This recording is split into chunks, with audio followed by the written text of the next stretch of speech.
Good afternoon, everyone. Welcome to the first talk of this session. The speaker is Professor Konstantin Khanin from BIMSA. He's an expert in dynamical systems, probability theory, algorithmic theory, and mathematical physics. And he is going to talk on the symplectic structure for renormalization of circle maps with breaks. Let's welcome in Professor Konstantin.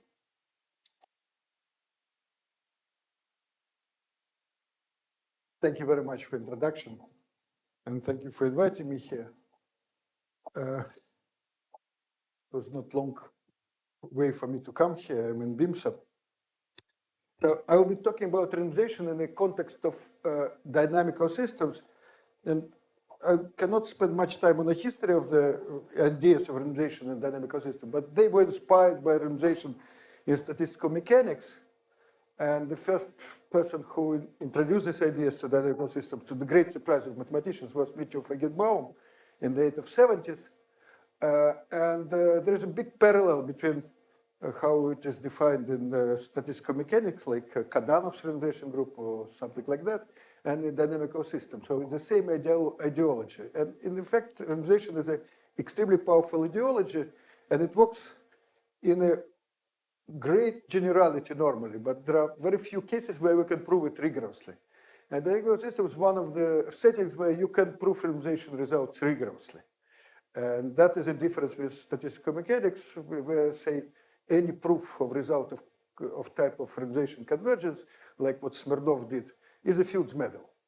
So here it's not, I don't have Fields medal, but we can prove results in many settings.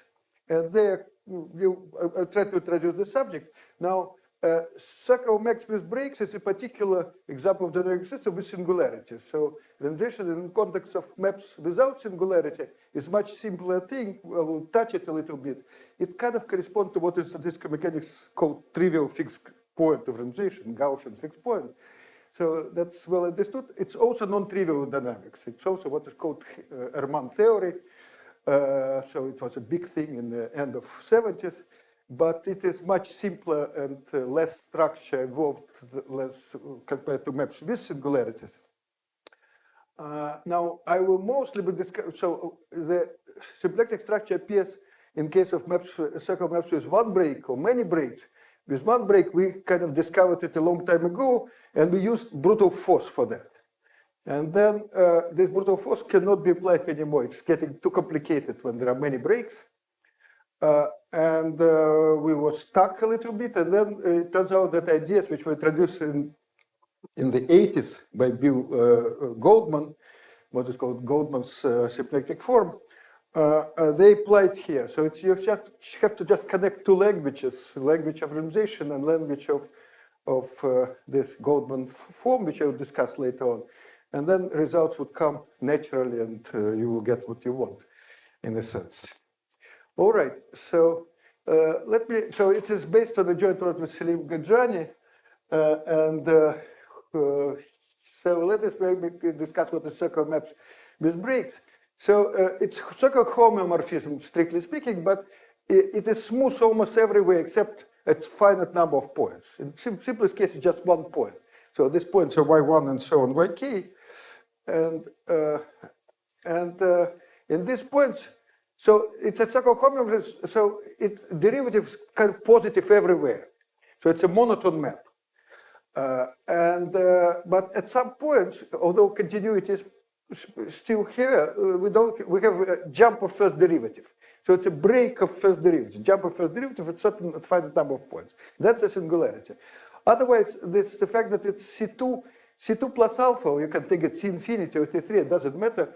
It's a minimal smoothness where theory is meaningful, where you can construct meaningful theory. So then you should have certain smoothness of the pieces, individual pieces, finite number of pieces. Now, this is a type of kind of give another motivation for this type of research. It was a very popular topic in dynamical systems recently, and not only recently, interval exchange transformations.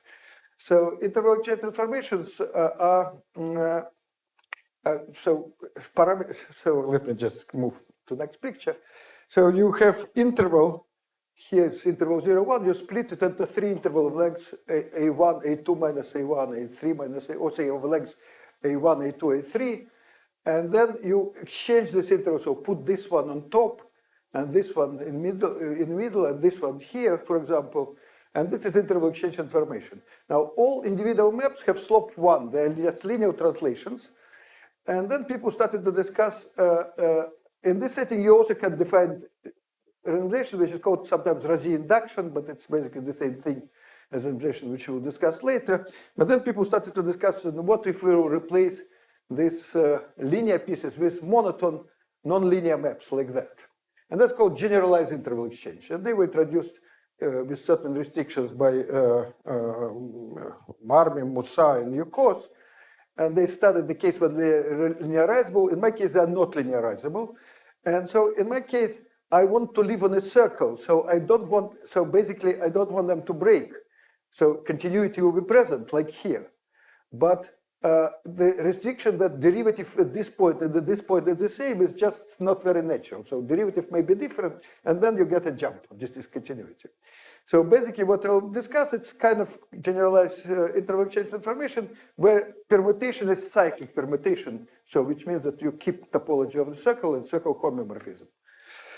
So let me first say what is renormalization for circle homeomorphism. So you start with circle homeomorphism, or this smooth, partially piecewise smooth circle homeomorphism with a rational rotation numbers. The theory acts only for rational rotation numbers, although you can say a lot about rational rotation numbers which have long continuous fraction expansion. So here I have continuous fraction expansions, K1, K2, and so on, Kn are natural numbers, 1, 2, and so on. They're called partial quotients. And traditionally they denoted A, A1, A2, and so on, but I denoted K by variety of reasons, part of them historic. And so it is well known from the time of Denjoy that, actually from the time of Poincaré, that rotation number for circle homeomorphism completely describe combinatorics of trajectories. Combinatoric of trajectories will be exactly the same as over just for rotation by angle rho. So if you just take linear rotation by angle rho, which is map x goes to x plus rho modulus 1, the combinatorics, the order in which points will appear, will be exactly the same as for any homeomorphism with rotation number rho. And so the special role is played by this convergence, which are rational numbers, which we just truncate continued fraction. And for those who not know what it means, it's just for lack of space. You normally write it as K1 and so on, Kn. But what it means is it's 1 over K1 plus 1 over K2 plus so on plus 1 over Kn. And then you can calculate this rational number. And this rational number would have numerator Pn and denominator Qn. And this Qn plays an important role. So that is points of almost return of initial point. So if I start with any point x0 in a circle and start to move it, and it goes around the circle many, many times, because Qn will be growing exponentially with n. It goes many, many times, and then it almost comes back. So it's times when this comes closer than any previous time to x0. And then we're coming back from alternating side. So Q1 would come from the left, and Q2 from the right, and so on, depending on where n is even or not. And they're coming closer and closer in usual situation. And so the important role is played by what is called dynamical partition. So it turns out that if I iterate my map, number of times, which is Qn plus Qn minus 1, just a little bit less than that, starting from 0. So it's a totally Qn plus Qn minus 1 point on the circle. And then this point will divide circle into Qn plus Qn minus 1 intervals. And these intervals are not intersecting. And these intervals form two sequence of intervals. So there is a red one, which is from x0 to xqn and its images, and green one and its images. And they cover all the circle without self-intersections. And I stop here because after that, it will be first self-intersection. So the main idea of the renormalization dynamical system is to, instead of initial map T, which can be very different, I mean, it's infinite dimensional space of maps, to consider the high iterates of this map, which we consider iterate Qn iterated, Qn minus 1 iterate of this map, but I will consider this action on a very small neighborhood of a given mark point, and I will rescale this coordinate to be order 1, and that's what I'm doing. I consider high iterate and rescaled coordinates. So more precisely, you consider this interval, this exactly interval, which is now enlarged from point of view of presentation, and you consider first return map from point of this interval into itself. And it turns out that if you are from x0 to xqn1, you have to rotate qn times before you come back. And if you are here, you have to actually, here colors has changed to, but it's okay, it doesn't matter. If you are here, then you have to rotate qn minus 1 time. And so what will happen that this interval after qn minus 1 come here, this will be qn plus qn minus 1, first self-intersection, then it goes here, here, here. The number of jumps will be exactly next entry in continuous fraction expression, k plus 1, and then it goes on opposite side. And then you stop, and you get into a partition of a previous, of a next level, which is this green and this red. So red now is long, and this is short. And then you continue doing this thing. So you look at this first return map, which is tqn on this interval, and tqn minus 1 on that interval. And the image will be this interval and that interval. But you rescale coordinate system. And this is a fine change of variable. So what you do, you take one of the points, I mean the mark point x0. This is z is a rescale coordinate. So you think that it is 0 at mark point and minus 1 at point xqn minus 1. So that's your scale. It fixes completely a fine change of variable. And then you consider pair of maps, fn on z and qn on z, both with the same coordinate z, which is the first return map in coordinate z. So you take z, you take an, then you iterate qn, and then you come back, right? And that is change of variables. And that first return map contains all the information about the system. You don't need to remember about your map T. It's enough to know fn qn, gn, in order to construct next fn plus 1, gn plus 1. And so this I denote by nth step of renormalization of transformation T, which produces this pair. But as I said, on the next level, fn plus 1, gn plus 1 will be concrete transformation acting on fn gn and will produce fn plus 1, gn plus 1. Maybe formula will be not so easy, but it is concrete transformation. And so here, so as I said here, we just took this point. This point has coordinate 0, this coordinate has minus 1. I also need coordinate of this point. It's not in my, I cannot choose it. It's just what it is. It's just ratio of these two intervals. So I denote this rescale coordinate an, and this point will have negative coordinate because it's to the left, and it would have coordinate minus bn. So here, that is what I denote an and bn. And actually, there's a mistake here. So this is coordinate of this point, but this is not qn minus 1. Coordinate of qn minus 1 is minus 1. This is qn plus qn minus 1. So this is misprint here. It should be qn plus qn minus 1. And so the theorem, basically the theorem of Riemann, which is considered 1D KM theory, and it is a global result about linearization of circle diffeomorphisms. And this is what was conjectured by Arnold, but he was not able to prove it in 61. And then Michel Riemann proved it at the end of 70, so it took a significant amount of time. The technique was completely different. He proved the following result, that if your map T is smooth enough, and in his case it was C3, but nowadays we know it's C2 plus alpha is enough, but he can consider C infinity and analytic, then this pair, starting from any diffeomorphism, converges to this particular map. So it will be an plus z and minus 1 plus z. And the difference will be, the norm of the difference will turn to 0, and any norm, natural norm, depending on how smooth is your T. So what is an? It's not the previous an, not that one. I'm sorry again that it is just this continued fraction where we chopped off the first k, the first n case. So just truncate it, so that is an, it changes from steps to step, but that converges to maps with a derivative equal to 1. Now, this is a very strong statement because basically what is the derivative of this map? A fine change of variables doesn't change derivative, so it's basically derivative of TQN. And derivative of TQN, it's a product of derivative of T prime along the trajectory. So you take huge product of numbers of order 1, and what you get is very close to 1. So that is how rigid these maps are. And you have to control how close you come to 0 if you want to reduce.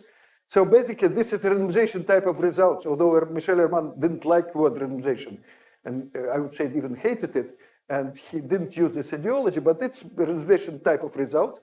And usually it's valuable on its own, but it's used to prove rigidity result, meaning that any two diffeomorphisms with the same rotation number, Diophantine rotation number, are smoothly conjugate to each other, not only topologically, but smoothly. So there is a change of variable phi, which is a smooth, depending on smoothness of T, which conjugate nonlinear rotation to linear rotation by Ego rho. And this is just a representative. It's distinguished representative of a class of diffeomorphisms with rotation number rho. There is nothing simpler than that. For this map, this will be exact thing that relation would look this way. And that, to prove this smooth linearization, you just need to prove good enough convergence to linear mapping, saying that they get closer and closer, and then control the Diophantine property. From time over null, it is known that you cannot extend it to all rotation numbers, only for Diophantine rotation numbers, maybe a little bit further, but not beyond that. It's not true. Although topological conjugacy when phi is continuous is true for all irrational rotation numbers, and that is Danjois theorem. When you go to smooth setting, so when you replace, so combinatorics and topology is more or less the same thing here, but if you want to go to geometry to control the lengths of intervals, then you need smooth conjugacy. With smooth conjugacy means that the asymptotic lengths on both sides of this identity are basically the same. Say it again. So conjugacy is topological conjugacy. It's very easy to construct conjugacy. So you have two maps. One, so maybe I'll put it here. Yeah, I understand it. I understand the question. So you have two maps, T and T rho, or any other map. You take any point here and any point here. And then you take trajectory of this point, xi, and trajectory of that point, xj, yj, or say yi. And then you assign this point to this point. And so, and then you extend, so then the map is defined on a countable set of points, and then you extend it by continuity. So it's not a problem to extend it from here to there to continuity, because this trajectory is known to be dense. But if you know that this trajectory is also dense, then you can extend it by continuity. And that is, it's not always true, but if map is smooth enough, it is always true that you can extend it. And it's basically unique up to choice of this point. And so you choose one point, and then you can choose any point as an image. And that's how you can construct topological conjugacy. In diffeomorphism case, the same thing. You can take any point here and any point there, and conjugacy will be smooth. But in the case of singularities, you have to be more careful. You have to take point of singularity and map it to the point of singularity. But when there is no singularities, which is diffeomorphism, you just non-uniqueness, because you can choose any image point of one point, but that's the only freedom you have. Right? Okay. So now, suppose we have this, remember that I said we have k points, it's k points of singular points, where derivative breaks. So there is a jump of first derivative. So what it means, the jump of first derivative, it means that the ratio of the, so both derivatives at one left point and right point are positive. We don't want critical points, but the ratio is not equal to 1. That point of break, and this c square is a ratio of these derivatives at one point and another point and so on. So this is numbers which are not equal to 1, because if it's 1, there is no break.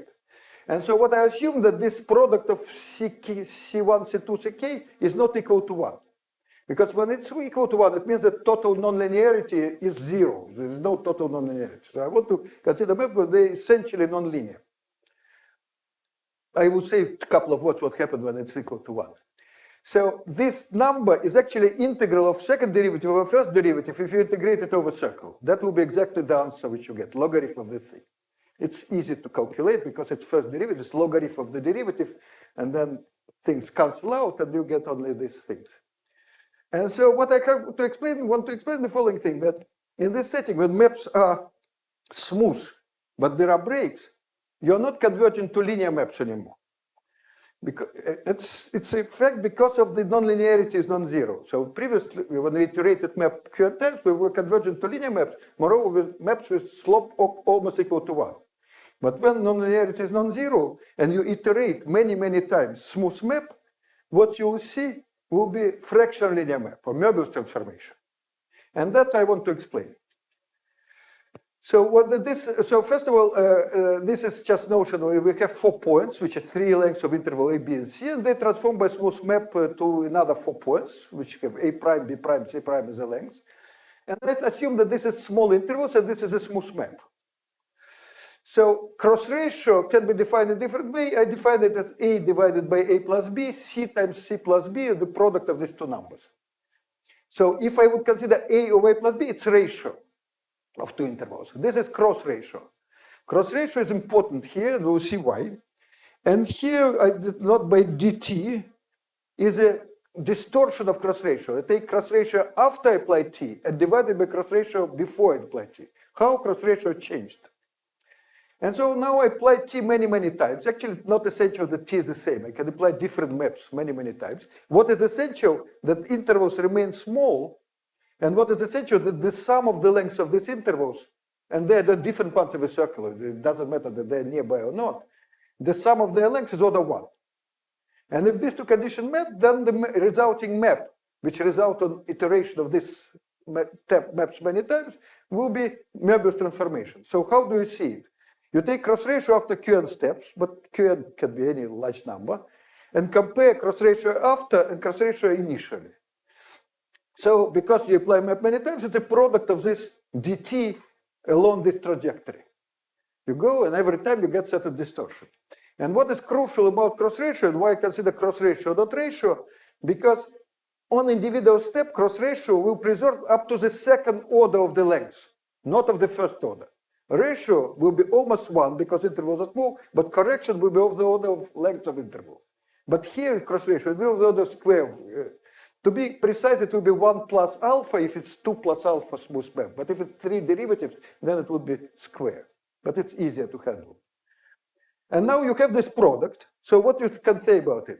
Well, this product, it is almost e to this number. So you have e to this number, and you say sum over I.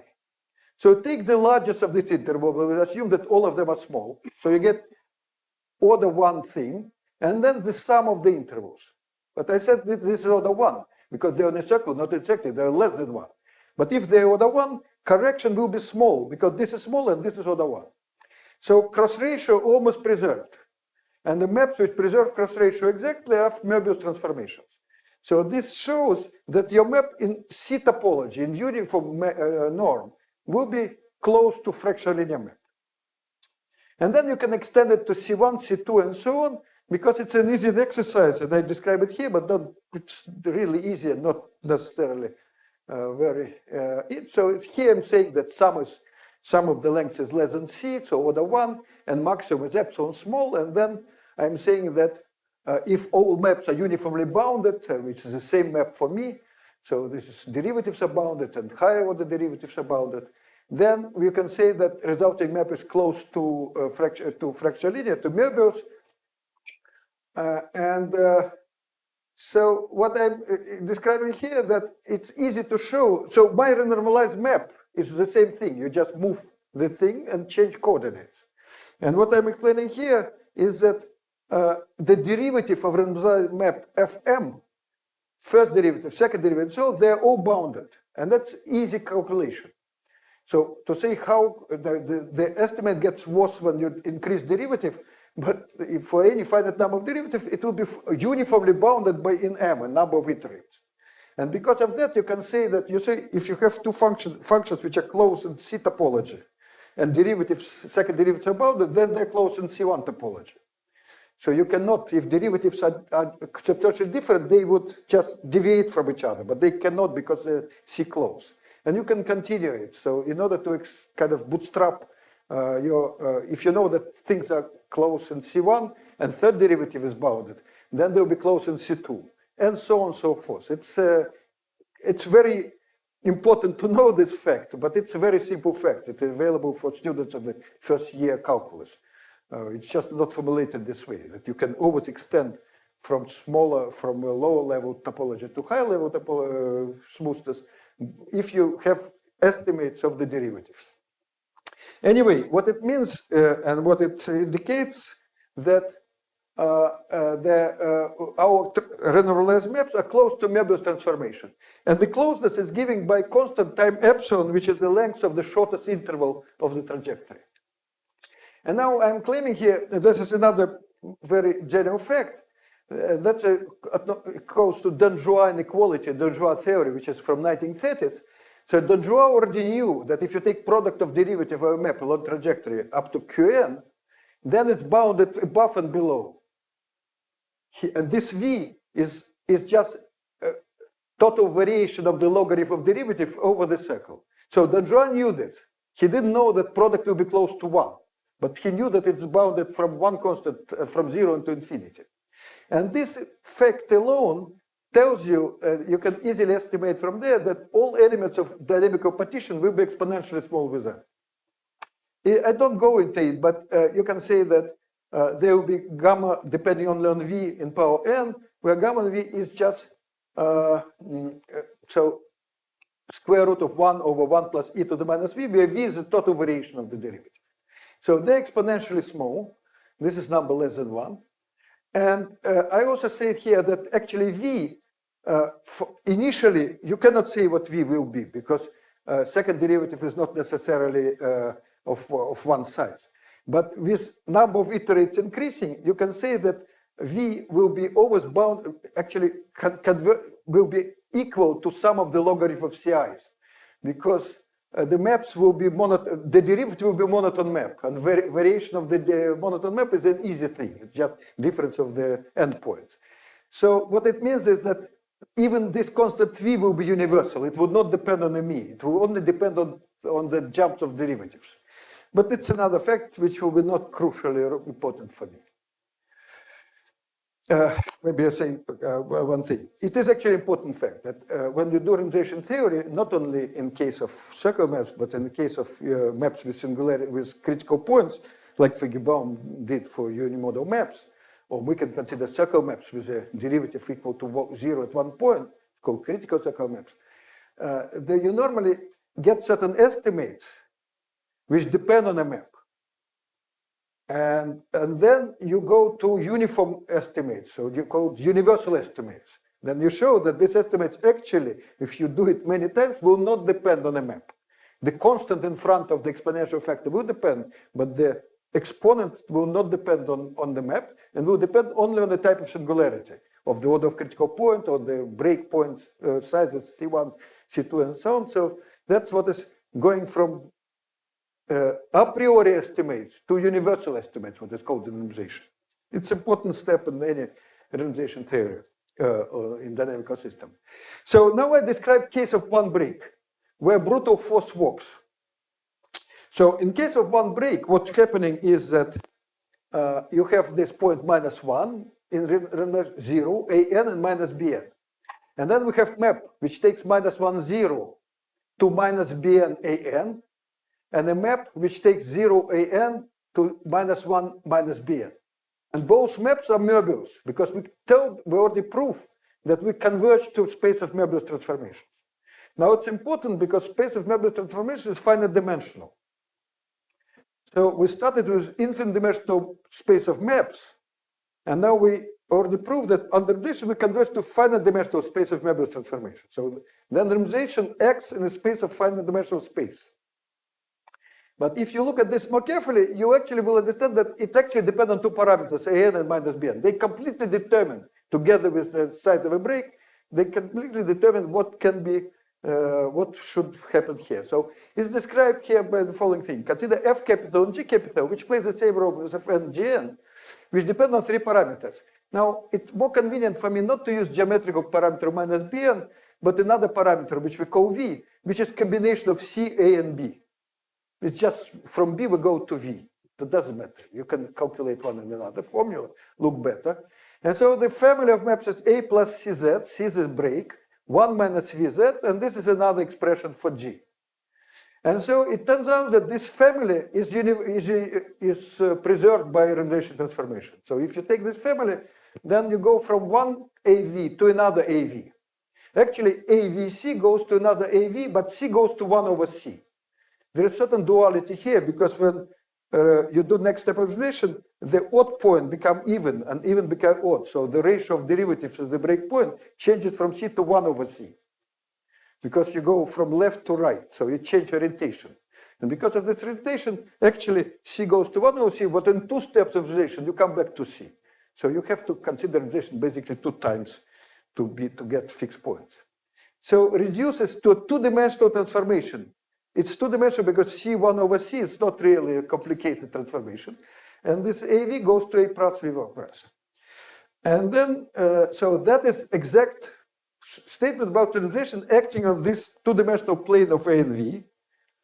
And then we can study it. And this is kind of where brutal force come into play. And so it turns out that you have 2 pictures, one corresponding to C greater than 1 and C, which is 1 over C, less than 1. And so this triangle is basically where attractor kind of form, any point will end up in this triangle. And then it maps to this triangle, and then here, and so on. And so in this triangle, the red curves are curves of A and V where rotation number is rho. And these curves are stable manifolds of renormalization transformation. Because it means that if you have the same rotation number, and we can prove that if you have 2 points on the same curve, or actually, we see statement later, then on the actual renormalization transformation, they get closer and closer. They are not staying on this curve. They're going to another curve, but they get closer and closer. So those are stable manifolds corresponding to rotation number rho. And those are stable manifolds, how the stable manifold looked in this case. So you go from here to here, actually even a little bit more complicated. There is a little hole here. When you come to this hole, it can become completely described. Then you cannot continue your renormalization anymore. So that's how it looked like. But then you will have attractor. An attractor will be not by these curves only, but you have also unstable manifold, which is kind of going in vertical direction. And this unstable direction can be obtained from stable direction by involution. And involution is a symmetry. And that's where symplectic form first time start to show itself. And that question? Say it again?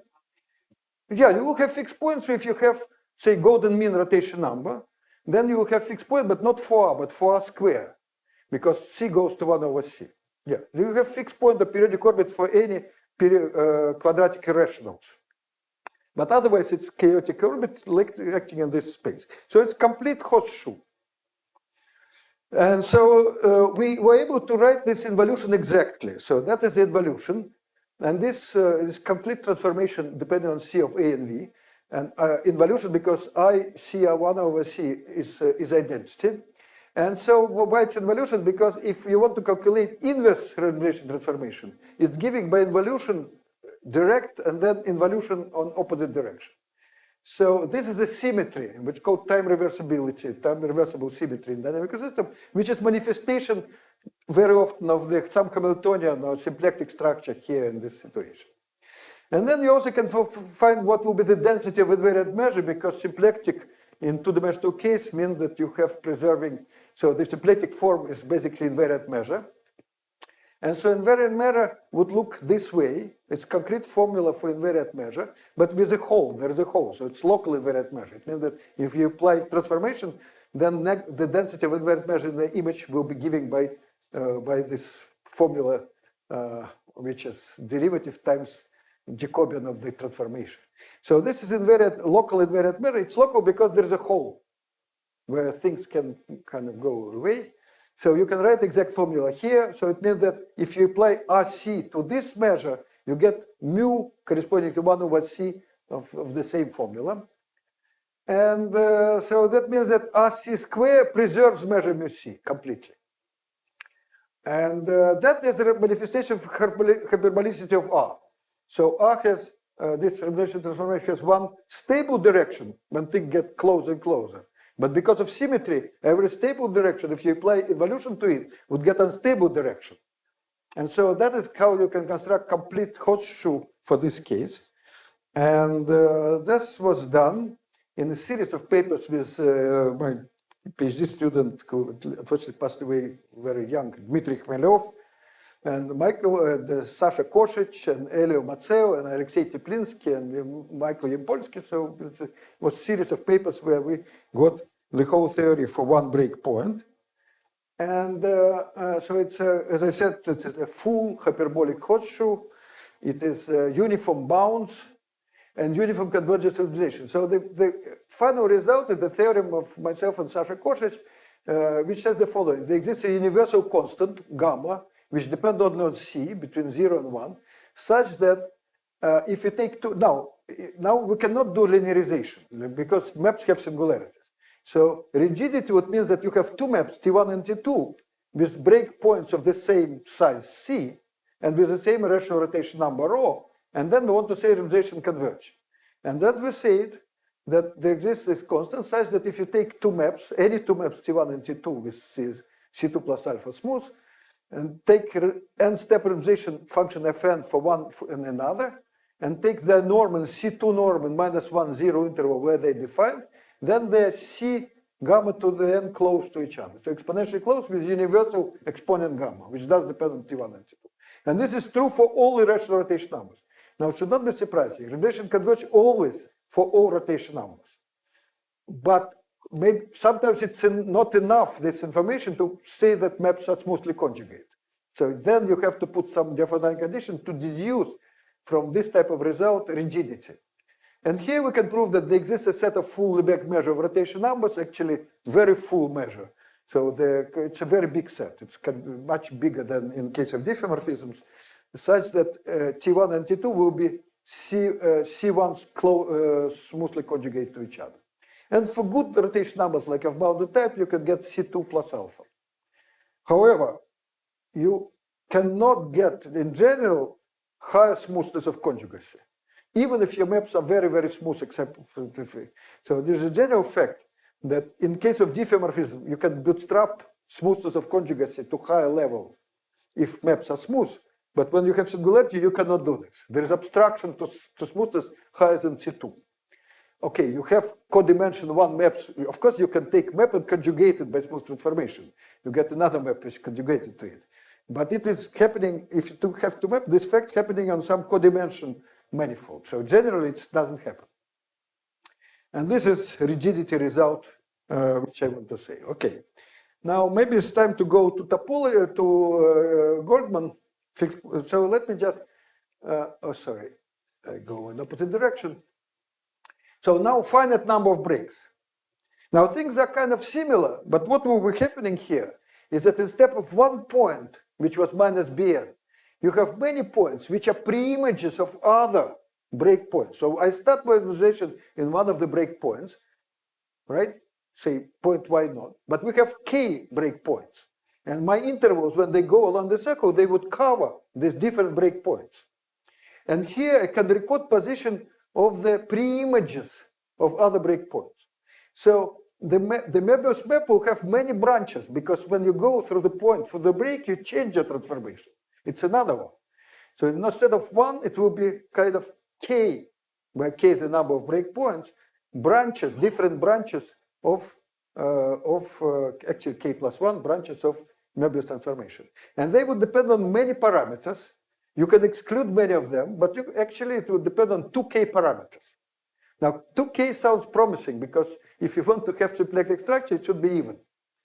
But 2k parameters, you cannot hope to get this brutal force thing which we did there. It's just too complicated. It's a complicated transformation in a space of 2k dimensional space. So it doesn't work this way, but we numerically saw that there is a kind of symmetry, because when you have symplectic form, then multipliers and Lyapunov exponent comes in pairs, greater than 1 and less than 1. One is a kind of, if you have symplectic form, then you have this time reversible symmetry, then it means that for any eigenvalue greater than 1, it will be 1 less than 1. And they're coming in pairs. So hyperbolicity would mean that my transformation R has k stable and k unstable directions. So there is no zero Lyapunov exponents and zero multipliers. This we cannot prove. But what we can, not yet, I mean, we're working at it and we're sure that it's correct, but it's not done yet. But what we said is we proved that R preserves a symplectic form. So in this 2k dimensional space, which I'm not writing in coordinates at all, in 2k dimensional space of the renormalization map, R, there is a symplectic form which is preserved by R. And no formula. So no exact, this I, this involution, no nothing. So how you do this? So basically, what we will be doing, we would look at these intervals. And these intervals, after they come back, they have position of their coming back feeling the same thing. So relation transformation, the map Fn and Gn, when they move, so there are Fn, in this picture, Fn has k branches and Gn is the same as before. So this will come somewhere, actually it will, after Qn steps, it will come to this one and then this. And so they have images and they cover the whole interval between x squared minus x squared. But they're coming in certain order. It doesn't matter actually in which order. Because here permutation is known because it is a circle, but if your interval exchange transformation generalized, then they will come in pretty arbitrary order. So remember that.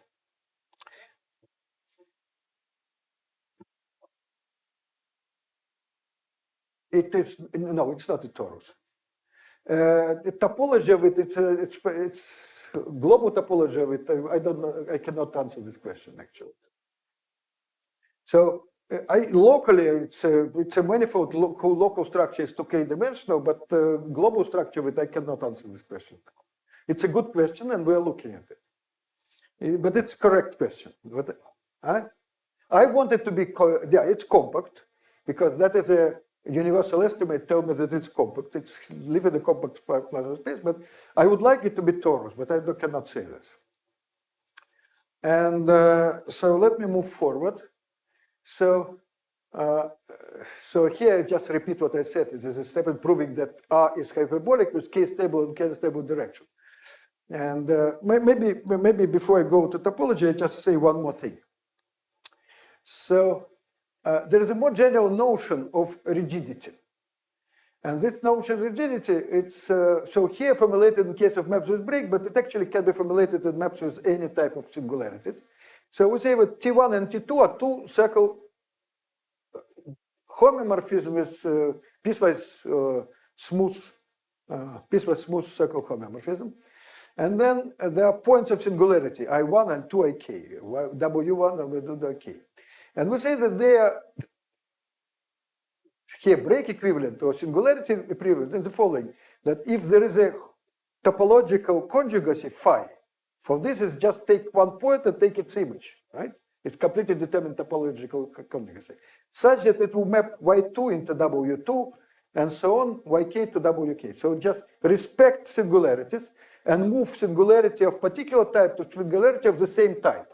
So if they have the same C, or if they're critical points, they have the same order of criticality.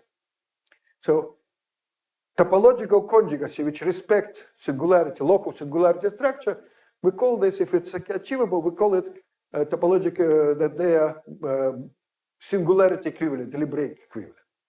Now you can formulate it, actually you can understand why it is happening. Because phi is completely, you take Y1 and move it to W1, which is supposed to have the same C or the same thing. Now what happened after that, it's completely determined, the phi. So what does it mean that Y2 goes to W2? It actually means that invariant measure here is equal to invariant measure there. So you see, so-called homeomorphism, they have unique invariant measure. It's not necessarily smooth, it can be singular, but it has unique invariant measure. It is a well-known fact. So there is a unique probability invariant measure, and this is a number here and there. So if these numbers for each interval are the same, then they're singularity equivalent. So instead of one condition that rho is equal to rho, you have condition also that this invariant measure is equal to this one, this, and so it's common k-1 condition. When k is equal to 1, there is no condition because invariant measure is 1 here and there. But otherwise, you have k-1 condition. And that is determined k-1 in stable direction. You have to fix these numbers and rotation number, and that is basically what you should prove is unstable directions. Sorry, stable directions. If you fix them, then renormalization will converge. If they're different, they would diverge. But we cannot prove it yet.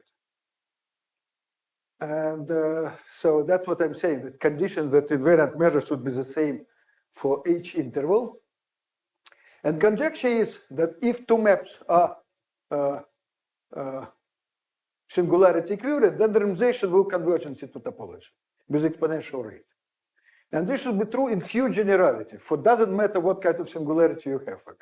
Break,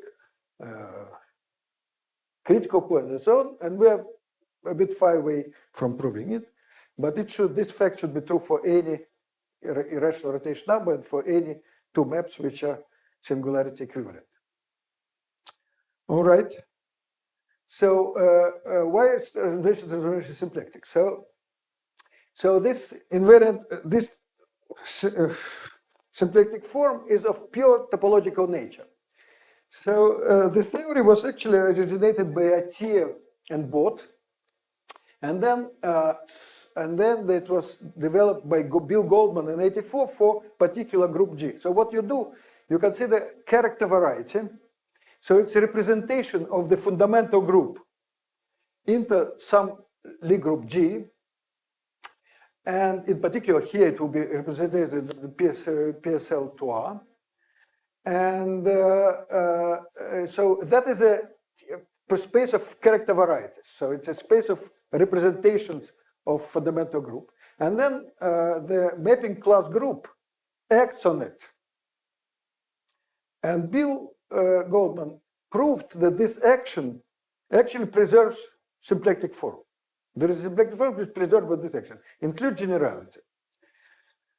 Now, in our case, it's a little bit more involved, but it's basically the same thing. It is just what is called not just character variety, but with additional condition on it, which I'll describe in a moment. Now, how to connect these two languages with each other? That's what I want to explain. So you do the following. So I have these intervals. So this is it's not previous A's, it's another A's. So you have A2, A2, and so forth, and they're images. And then you glue this corresponding A1 with A1. So you glue things on, so these A's are intervals which we had on our fundamental interval, and those are their images. And we glue them together, and we get certain manifold, certain surface. Now, remember that a map which takes A1 into its image is a Möbius transformation.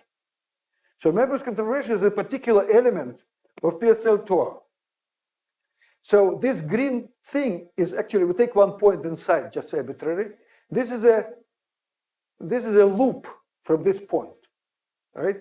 It goes from P to P because it's I just connect this to this and this to this. I mean, we glue them together. So in fundamental, this is one of the generators of a fundamental group.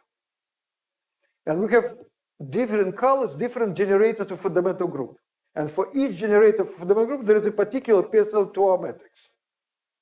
So which define the character variety, the right representation of the fundamental group into the character variety.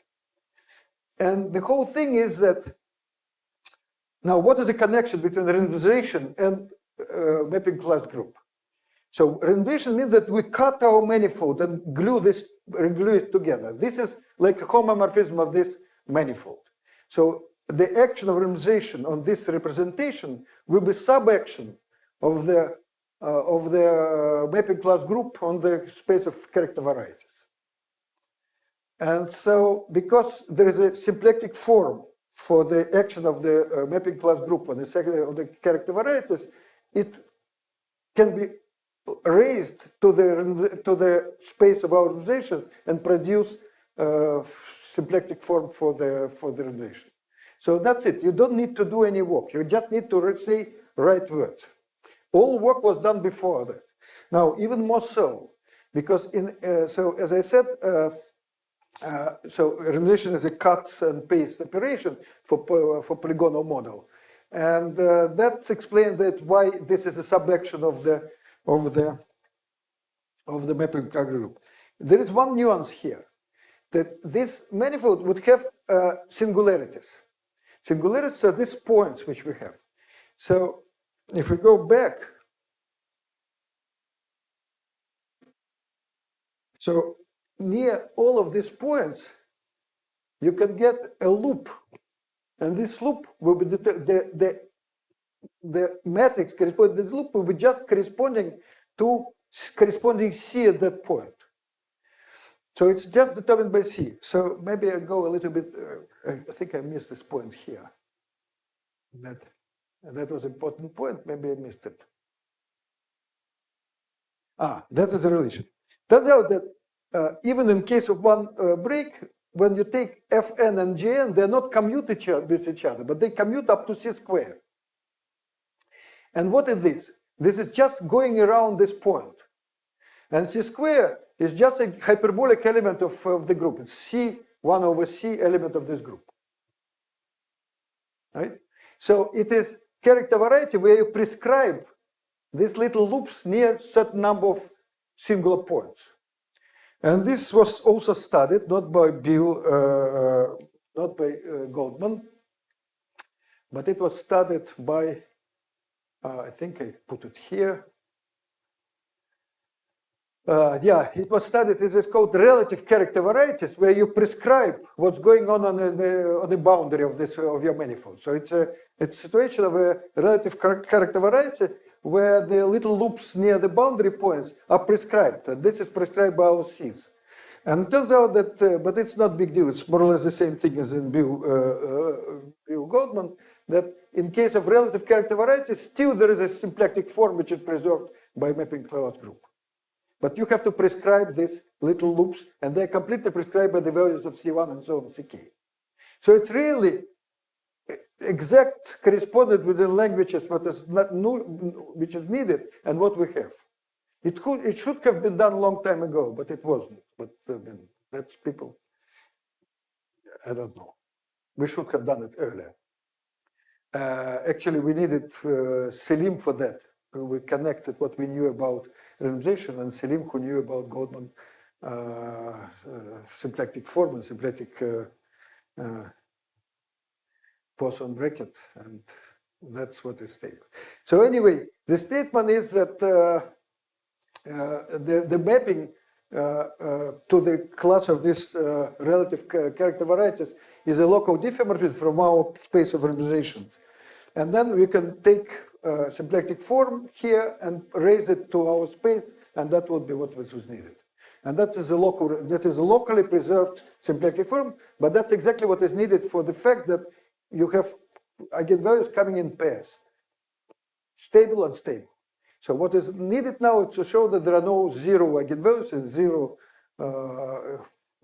Lipodov exponents, and that we hope to be able to do it in the future, but not yet. So I think I'll stop here. Thank you very much.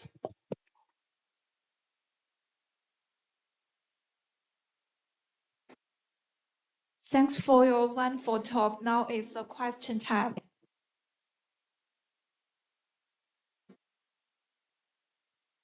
Say it again? Yeah, I think then we can complete the whole picture. About? Yeah, yes. Yeah, there is so we will be able to prove result generically that any two map with generic data of mu1 and so on of these invariant measures and generic rotation number, they will be smoothly conjugate to each other. But perhaps we can go beyond that, because singularity actually makes things more rigid than diffeomorphism. And as a piece of advertisement, I can say that in case of maps with critical points, you can prove that if you have two maps with a critical point of the same order, then they always C1 conjugate to each other for all irrational rotation numbers. We call it robust rigidity, and we proved it with Alexei Teplinsky some time ago. So singularity makes things more rigid. But in case of break, it's not quite enough. We know it's not true that if you have one break point, then it's true for all irrational rotation numbers. It's a huge class of rotation numbers, but not all. So sometimes you need to put some condition that are generic.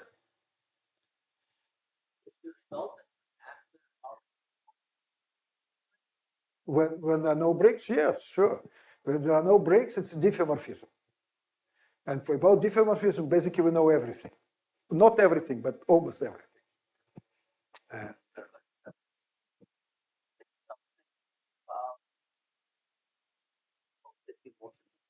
So let me give you a result in case of circle diffeomorphism of low smoothness. So if you have two maps, T1 and T2, so T1, which is C2 plus alpha smooth, no breakpoints. And if you rotation number, which is class D delta, it means that it consists of rotation numbers such that rho minus P over Q is greater than some constants which depend on rho, 1 over Q in power 2 plus delta. So this delta quantizes how the finite properties of it. This has full measure for any delta. If you have intersection of delta, you get bounded type. It's not full measure. But for any delta positive, it's full measure. So if you have this situation, and if alpha is greater than delta, then conjugacy will be C1 plus alpha minus delta smooth. So C1 plus positive number. And this is sharp. We announced the theorem with Sinai, but proof had some deficiency, and then we proved it with Teplinsky. It's called Erman theory revisited. We published it in Innovationes. And so that is condition, the finite type condition, and that is a smoothness. But in case of diffeomorphism, almost everything is known, but almost. There are some tiny details.